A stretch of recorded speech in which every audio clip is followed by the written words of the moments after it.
ಏಷ್ಯಾದಲ್ಲಿ ಅತ್ಯಂತ ದೊಡ್ಡ ಅಣೆಕಟ್ಟು ಎಂದು ಕರೆಸಿಕೊಳ್ಳುವ ವಾಣಿ ವಿಲಾಸ ಸಾಗರ 88 ವರ್ಷಗಳ ನಂತರ ಐತಿಹಾಸಿಕ ಎರಡನೇ ಬಾರಿ ಗುರುವಾರ ರಾತ್ರಿ ಕೋಡಿ ಬೀಳುವ ಮೂಲಕ ಇತಿಹಾಸ ಸೃಷ್ಟಿಸಿದೆ. ಈ ಸಂದರ್ಭದಲ್ಲಿ ಮೈಸೂರು ಮಹಾರಾಜರ ಕೊಡುಗೆಗಳನ್ನು ಸ್ಮರಿಸಬೇಕಿದೆ ಎಂದು ಮಾಜಿ ಶಾಸಕರಾದ ಡಿ. ಸುಧಾಕರ್ ಹೇಳಿದರು. ವಿಲಾಸ ಸಾಗರಕ್ಕೆ ಗಂಗಾ ಪೂಜೆ ಸಲ್ಲಿಸಿ ಮಾತನಾಡಿದವರು, ವಾಣಿ ವಿಲಾಸ ಸಾಗರ ಕೋಡಿ ಹರಿಯುವ ಮೂಲಕ ಚಿತ್ರದುರ್ಗ ಜಿಲ್ಲೆಯ ಜನತೆಯ ಮೊಗದಲ್ಲಿ ಹೊಸ ಚೈತನ್ಯ ಮೂಡಿಸಿದೆ ಎಂದರು. ಈ ಜಿಲ್ಲೆಗೆ ಭದ್ರಾ ಮೇಲ್ದಂಡೆ ಯೋಜನೆಯನ್ನು ಕಾರ್ಯರೂಪಕ್ಕೆ ತರಲು ಜಿಲ್ಲೆಯ ರೈತ ಸಂಘಟನೆಗಳು ಸೇರಿದಂತೆ ಹಲವಾರು ಸಂಘಟನೆಗಳು ಶ್ರಮಿಸಿದ್ದವು. ಕೋದಂಡರಾಮ ಅವರು ಭದ್ರಾ ಮೇಲ್ದಂಡೆ ಯೋಜನೆಯನ್ನು ಕಾರ್ಯರೂಪಕ್ಕೆ ತರುವಲ್ಲಿ ಶ್ರಮಿಸಿದರು ಎಂದು ಇದೇ ವೇಳೆ ಸುಧಾಕರ್ ತಿಳಿಸಿದರು. ಮತ್ತು ಅಪರ ಭದ್ರಾ ಯೋಜನೆ ಈ ಡ್ಯಾಮ್ ಅನ್ನು ನೀರು ತುಂಬಿಸಿದ್ರೆ ಜಿಲ್ಲೆ ಇರ್ತಕ್ಕಂಥ ಹಲವಾರು ಎಲ್ಲ ತಾಲೂಕುಗಳಿಗೆ ಮತ್ತು ಪಕ್ಕದ ಜಿಲ್ಲೆಗೂ ಕೂಡ ಸಹಾಯ ಆಗ್ತಕ್ಕಂಥ ಒಂದು ಜೀವನಾಡಿಯ ಒಂದು ಸ್ಥಳ.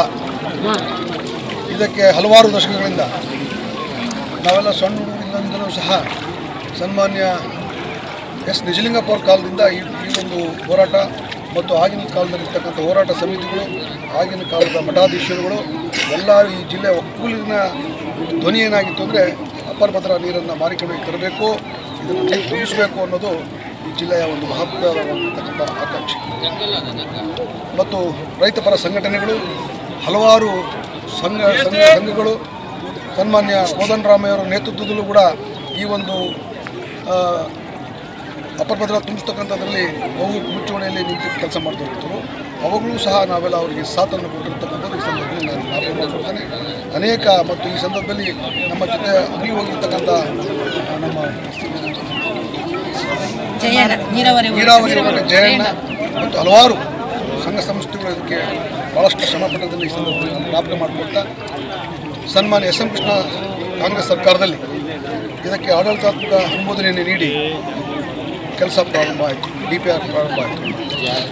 ಅದಾದ ನಂತರ 2008ರಿಂದ 2013ರಲ್ಲಿ ಬಂದಂಥ ಸನ್ಮಾನ್ಯ ಯಡಿಯೂರಪ್ಪನವರು ಇದಕ್ಕೆ ಆ ಸರ್ಕಾರದಲ್ಲೂ ಕೂಡ ಸ್ವಲ್ಪ ಮಟ್ಟಿರ್ತಕ್ಕಂಥ ಹಣವನ್ನು ಖರ್ಚು ಮಾಡಿ.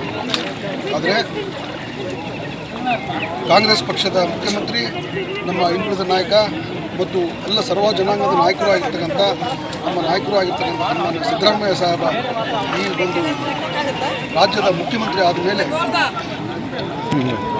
ಚಿತ್ರದುರ್ಗ ಜಿಲ್ಲೆ, ಬರಗಾಲದ ಜಿಲ್ಲೆ, SC ST ಮತ್ತು ಹಿಂದುಳಿದ ವರ್ಗ ಅತಿ ಹೆಚ್ಚು ಇರ್ತಕ್ಕಂಥ ಜಿಲ್ಲೆಗೆ ಹೆಚ್ಚಿನ ಪ್ರಾಮುಖ್ಯತೆಯನ್ನು ಕೊಟ್ಟು ಇವತ್ತೇನಾದರೂ ನೀರು ಇವತ್ತು ಹರಿದು ಬಂದಿದೆ ಅಂದರೆ 13ರಿಂದ 18 ಆಗಿರ್ತಕ್ಕಂಥ ವಿಶೇಷವಾಗಿ ಹಿರಿಯೂರು ತಾಲೂಕಿನ ಜನತೆಗೆ ಮತ್ತು ಎಲ್ಲರಿಗೂ ಸುತ್ತಮುತ್ತ ಇರ್ತಕ್ಕಂಥ ಎಲ್ಲ ತಾಲೂಕಿಗೆ ಯಾವ್ಯಾವ ತಾಲೂಕಿನ ಅನುಕೂಲ ಆಗ್ತದೆ.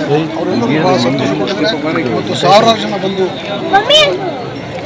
ವೀಕ್ಷಣೆ ಮಾಡೋದ್ರ ಮುಖಾಂತರ, ಗಂಗಾ ಮಾತೆಗೆ ಪೂಜೆ ಮಾಡೋದ್ರ ಮುಖಾಂತರ ಕೃತಜ್ಞತೆಗಳನ್ನು ಸಲ್ಲಿಸಲಿಕ್ಕೆ ಮಾಡ್ತಾ ಇದ್ದಾರೆ. 100 ವರ್ಷದ ಕೆಳಗೆ, 104 ವರ್ಷದ ಕೆಳಗೆ ನಾವು ನಮ್ಮ ಪಕ್ಷದಿಂದ, ಕಾಂಗ್ರೆಸ್ ಪಕ್ಷದಿಂದ ಇಲ್ಲಿ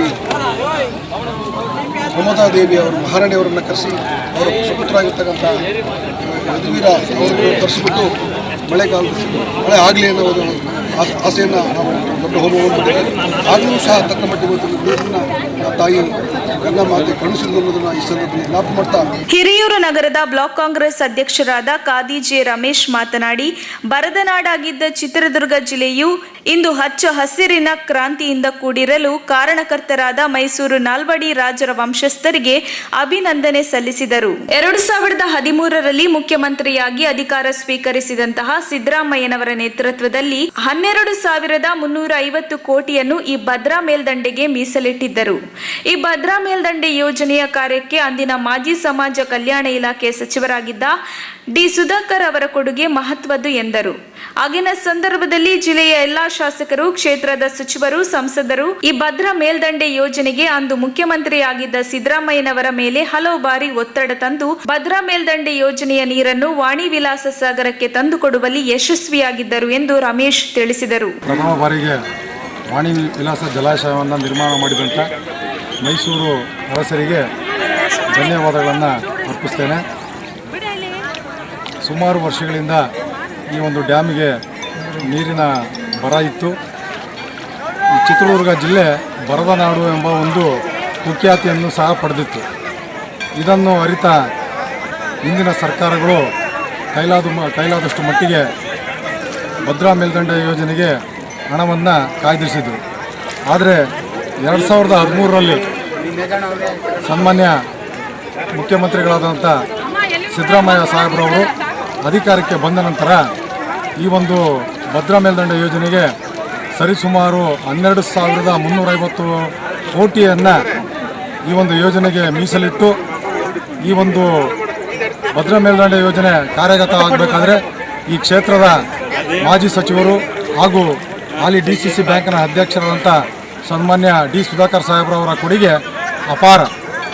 ಈ ಜಿಲ್ಲೆಯಲ್ಲಿ ಆಡಳಿತದಲ್ಲಿದ್ದಂಥ ಕಾಂಗ್ರೆಸ್ ಪಕ್ಷದ ಎಲ್ಲ ಶಾಸಕರು ಗೋವಿಂದಪ್ಪನವರು ಹಾಗೂ ಸಮಾಜ ಕಲ್ಯಾಣ ಮಂತ್ರಿಗಳಾದಂಥ ಎಚ್ ಆಂಜನೇಯ ಸಾರ್ ಅವರು, ಚಳ್ಳಕೆರೆ ಶಾಸಕರಾದಂಥ ರಘುಮೂರ್ತಿ ಸಾರ್ ಅವರು ಹಾಗೂ ಜಿಲ್ಲೆಯ ಸಂಸದರಾದಂಥ ಸನ್ಮಾನ್ಯ ಚಂದ್ರಪ್ಪ ಸಾಹೇಬ್ರವರು ಹಗಲಿರುಳು ಹೋರಾಟದ ಮೂಲಕ ಭದ್ರಾ ಮೇಲ್ದಂಡೆ ಯೋಜನೆಗೆ ಸನ್ಮಾನ್ಯ ಮಾಜಿ ಮುಖ್ಯಮಂತ್ರಿಗಳಾದಂಥ ಸಿದ್ದರಾಮಯ್ಯನವರ ಮೇಲೆ ಹಲವಾರು ಬಾರಿ ಒತ್ತಡವನ್ನು ಹೇರಿ ಈ ಒಂದು ಜಲಾಶಯಕ್ಕೆ ಭದ್ರಾ ನೀರನ್ನು ಹರಿಸುವಂಥ ಪುಣ್ಯದ ಕೆಲಸವನ್ನು ಮಾಡಿರ್ತಾರೆ. ಈಗ ಚಿತ್ರದುರ್ಗ ಜಿಲ್ಲೆ ಅತ್ಯಂತ ಸಂಪದ್ಭರಿತ ಜಿಲ್ಲೆ. ನಾವು ಸಣ್ಣ ಹುಡುಗರು ಇದ್ದಂಥ ಸಮಯದಲ್ಲಿ ಹಿರಿಯೂರು ಬೈಪಾಸಿನ ಮಾರ್ಗವಾಗಿ ಹಲವಾರು ಮಂತ್ರಿಗಳು ಸಂಸದರು NH4 ಮೂಲಕ ಹಾದು ಹೋಗುವಾಗ ಹಸಿರಿನಿಂದ ಕಂಗೊಳಿಸ್ತಿದ್ದಂಥ ಸಮಯದಲ್ಲಿ ರಸ್ತೆ ಬದಿಯಲ್ಲೇ ಅವರು ಊಟ ಮಾಡಿಕೊಂಡು ತಿಂಡಿ ಮಾಡಿಕೊಂಡು ಸಾಕ್ತಿದ್ರು. ಅಂಥ ಒಂದು ಸುವರ್ಣಾವಕಾಶ ಮುಂದಿನ 5-6 ವರ್ಷಗಳಲ್ಲಿ ಹಿರಿಯೂರು ತಾಲೂಕಿಗೆ ಹಾಗೂ ಚಿತ್ರದುರ್ಗ ಜಿಲ್ಲೆಗೆ ಹಸಿರು ಕ್ರಾಂತಿಯನ್ನೇ ಉಂಟು ಮಾಡ್ತವೆ. ಈ ಒಂದು ಸಂದರ್ಭದಲ್ಲಿ ಕಾಡುಗೊಲ್ಲ ಮುಖಂಡರಾದ ಗೋಪಿ ಯಾದವ್ ಮಾತನಾಡಿ, ಅಂದಿನ ಮೈಸೂರು ಮಹಾರಾಜರಾಗಿದ್ದ ನಾಲ್ವಡಿ ಕೃಷ್ಣರಾಜ ಒಡೆಯರ್ ಅವರು ವಾಣಿವಿಲಾಸ ಸಾಗರ ಅಣೆಕಟ್ಟು ಕಟ್ಟಿಸಿದ್ದರು. ಈ ಅಣೆಕಟ್ಟು ಕಟ್ಟಲು ಹಣದ ಕೊರತೆಯಾದಾಗ ತನ್ನ ಒಡವೆಗಳನ್ನು ಅಡವಿಟ್ಟು ಈ ವಾಣಿವಿಲಾಸ ಸಾಗರದ ಅಣೆಕಟ್ಟನ್ನು ಕಟ್ಟಿದ್ದರು. ಇದೊಂದು ಐತಿಹಾಸಿಕ ಅಣೆಕಟ್ಟು ಎಂದು ಅವರು ಹೇಳಿದರು.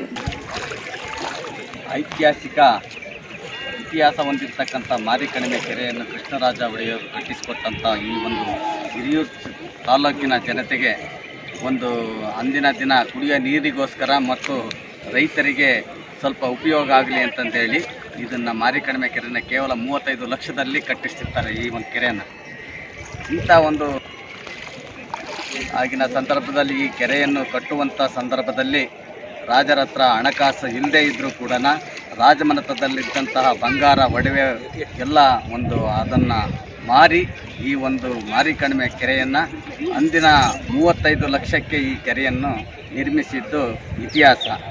ಈ ಇತಿಹಾಸದಲ್ಲಿ ಇದು 2ನೇ ಸಾರಿ ಕೋಡಿ ಹೊಡೆದಿದೆ. ಮಾರಿಕಣಿವೆ ಕೆರೆ ಕಟ್ಟಿದಂಥ ಸಂದರ್ಭದಲ್ಲಿ 2ನೇ ಸಾರಿ ಕೋಡಿ ಹೊಡೆದಿದೆ. ಅದು ಮೊದಲನೇ ಸಾರಿ ಕೋಡಿ ಹೊಡೆದಿದ್ದು ಕೂಡ ಸೆಪ್ಟೆಂಬರ್ 2, ಈ ಸಾರಿ ಕೋಡಿ ಹೊಡೆದಿರೋದು ಕೂಡ ಸೆಪ್ಟೆಂಬರ್ 1. ಇದು ಒಂದು ವಿಶೇಷ ಅಂತ ಹೇಳಬೇಕು. ಇಲ್ಲಿಗೆ ರಾಜವಂಶಸ್ಥರು ಸದ್ಯದಲ್ಲೇ ಬರ್ತಾ ಇದ್ದಾರೆ.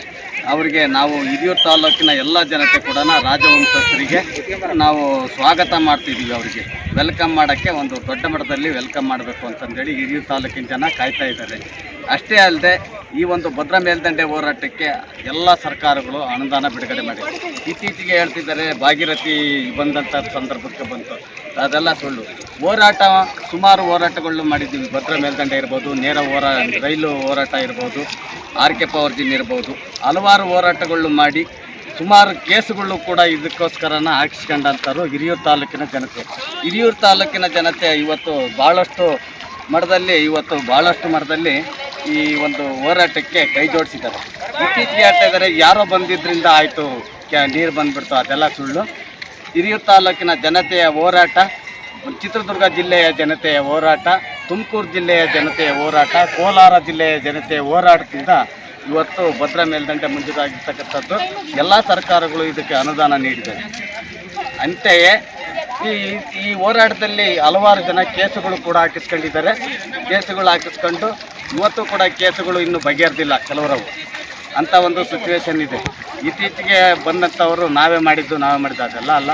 ಬಂದಿರ್ತಕ್ಕಂಥದ್ದು ಈ ಪಾಲು ಹಿರಿಯೂರು ಜನತೆಗೆ ಸೇರಬೇಕು, ತುಮಕೂರು ಚಿತ್ರದುರ್ಗ ಜಿಲ್ಲೆ ಜನತೆಗೆ ಸೇರಬೇಕು ಅಂತ ನಾನು ಈ ಸಂದರ್ಭದಲ್ಲಿ ಹೇಳೋಕ್ಕೆ ಇಷ್ಟಪಡ್ತೇನೆ. ಇದೇ ವೇಳೆ ವಾಣಿ ವಿಲಾಸ ಸಾಗರದ ಜಲಾಶಯದ ಕೋಡಿ ಬಿದ್ದಿರುವ ದೃಶ್ಯವನ್ನು ನೋಡಲು ಬಂದಂತಹ ಪ್ರವಾಸಿಗರು ನಮ್ಮ ತುಮಕೂರು ಮಾಧ್ಯಮದ ಜೊತೆಗೆ ಅಭಿಪ್ರಾಯಗಳನ್ನು ಹಂಚಿಕೊಂಡರು. ಈ ಸಂದರ್ಭದಲ್ಲಿ ಈರೇಲಿಂಗಗೌಡ, ಜ್ಯೋತಿ ಲಕ್ಷ್ಮಿ, ಗೋಪಿ ಯಾದವ್, ಕಾರ್ಮಿಕ ವಿಭಾಗದ ಎಸ್ಸಿ ಘಟಕದ ಅಧ್ಯಕ್ಷರಾದ ಶಿವಕುಮಾರ್ ವಿ, ಡಾಕ್ಟರ್ ಸುಜಾತ, ನಗರಸಭೆಯ ಅಧ್ಯಕ್ಷರಾದ ಎಸ್ ಶಿವರಂಜನಿ ಯಾದವ್, ಗೀತಾ ಗಂಗಾಧರ್, ಸ್ಥಾಯಿ ಸಮಿತಿ ಅಧ್ಯಕ್ಷರಾದ ಅಜ್ಜಯ್ಯ ಯಾನೆ ಅಜಯ್ ಕುಮಾರ್, ಕಾಮರಾಜ್ ಎನ್ ಜ್ಞಾನೇಶ್, ಗುರುಭೋವಿ, ನಗರಸಭೆ ಸದಸ್ಯರಾದ ಅಮಲ ಮೇರಿ, ಜಬೀವುಲ್ಲಾ, ದಾದಾಫೀರ್, ಜಗದೀಶ್ ಸೇರಿದಂತೆ ಎಸ್ಟಿ ಘಟಕದ ಗೋಪಾಲಪುರ, ಗಿರೀಶ್, ಮಹಿಳಾ ಘಟಕದ ಅಧ್ಯಕ್ಷರಾದ ಗೌರಿ ಎಂಎಸ್, ಹಿರಿಯೂರು ಹಾಗೂ ಪಕ್ಷದ ಕಾರ್ಯಕರ್ತರು, ಮುಖಂಡರು, ಇತರರು ಉಪಸ್ಥಿತರಿದ್ದರು. ವರದಿ ಮುರಳೀಧರನ್ ಆರ್, ಚಿತ್ರದುರ್ಗ.